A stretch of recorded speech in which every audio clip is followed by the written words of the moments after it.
బాలకృష్ణ గారి డైరెక్షన్ లేకుండా జరిగిందంటారా? లేదు కదా. ఎందుకంటే ఆయన నియోజకవర్గంలో ఉన్నాడు. ఇంత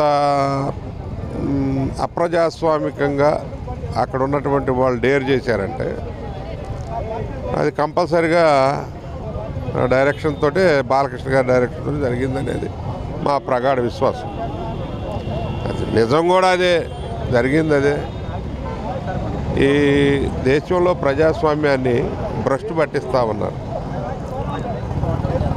ఇప్పుడు ఏ పార్టీలు ఆ పార్టీలు వాళ్ళ సిద్ధాంతాలు ప్రచారం చేసుకోవటానికి కానీ, ఈరోజు జరుగుతున్నటువంటి తప్పుల్ని ఎత్తి చూపితే, ప్రశ్నిస్తే అది తప్పు అయిపోతుంది వాళ్ళకి. ఈ గవర్నమెంట్లో ఈ విధంగా ఈ తప్పులు జరుగుతామని వీటిని సరి చేసుకోమని చెప్తారు ప్రతిపక్షాలు. చెప్తే వారిని వేధించి వాళ్ళ మీద తప్పుడు కేసులు పెట్టి, అదేవిధంగా సోషల్ మీడియా కార్యకర్తల మీద తప్పుడు కేసులు పెట్టి వాళ్ళకి ఎగనెస్ట్గా ఉన్నటువంటి మొత్తం కూడా ఈ రాష్ట్రంలో అన్ని నియోజకవర్గాల్లో 175 నియోజకవర్గాల్లో ఇలాంటి అప్రజాస్వామిక చర్యలు ఎవరు కూడా ప్రశ్నించకూడదు, అడగకూడదు, సమస్యల మీద ఫైట్ చేయకూడదు.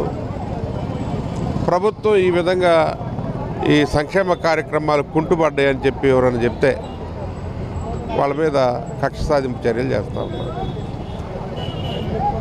ఇది బాలకృష్ణ, నాట్ ఓన్లీ బాలకృష్ణ.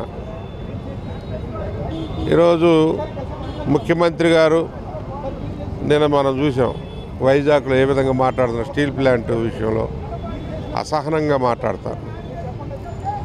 ఈ అసహనం అనేది వాళ్ళలో పెరిగిపోతుంది. ఎందుకంటే అనుకున్నది జరగట్లేదు, ప్రజల నుంచి తిరుగుబాటు వస్తూ ఉంది.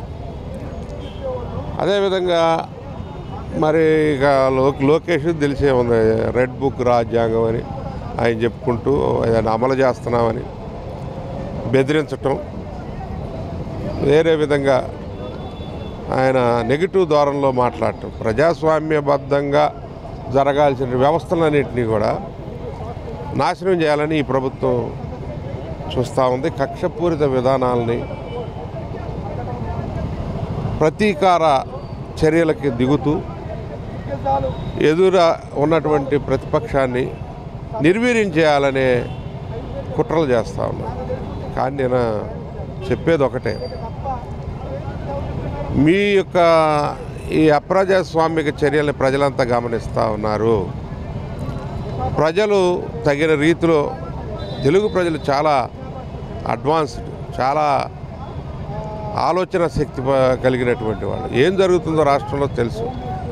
మీరు మసిపూసి మారేడుగాయ చేసి ఏదో చెప్తూ ఈ పెట్టుబడులు వచ్చినాయి, ఆ యోచన ఈ యోచన చెప్పుకోవటం తప్ప అసలు సంక్షేమం విస్మరించినటువంటి పరిస్థితి కనపడుతుంది.